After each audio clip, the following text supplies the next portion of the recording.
You talk about this throughout the book in terms of instead of spending money on like traditional marketing, you go all in on creating these you wouldn't believe moments, right? Just for the fans. If you could elaborate on some of those.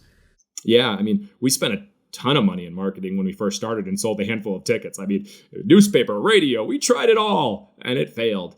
And then we said, well, what if we just create an experience that people would walk into the ballpark and say, you wouldn't believe what they did today. You wouldn't believe. And then every night you have 4,000 people leaving, telling other people what they did last night. What's a better, powerful, more marketing way of using your dollars and using the experience? So, yeah, I mean, the way we look at a script, and I believe every business should do this.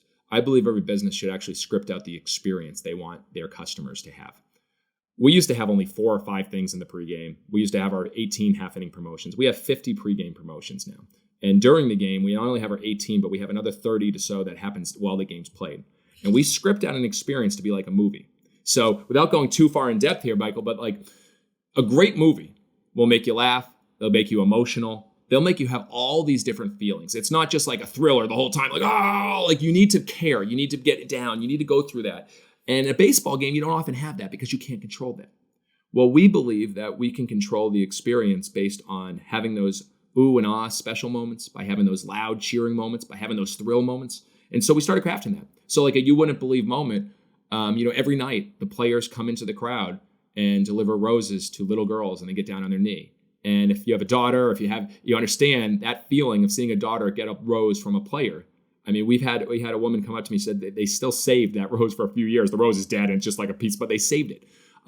Those moments, we salute all the military during the game, and we actually have our players walk into the crowd and shake hands and look them in the eye and say, thank you for your service. Those moments in between all the little pie your dad promotions and the whole stadium doing hey baby and guess your spouse and grandma dance offs and all the fun, there's those special moments. And again, whatever's normal, do the exact opposite. The 7th inning stretch has been a typical thing. Take me out to the ball game in every game, every ballpark in the world. Now, in the book, I do a 2nd inning stretch, so I have a little bit fun there, but we switched something up this banana ball tour. I said, can we create a moment that will give you goosebumps? And I heard the song Yellow by Coldplay. Look at the stars, look how they shine for you. I can't sing, sorry about that. And I said, what if we create a moment where everyone comes on the field, the players, and we tell every fan to lift up their phone with their flashlight. And we had the whole stadium and the players singing, look at the stars, look how they shine for you. And everything, it was all yellow.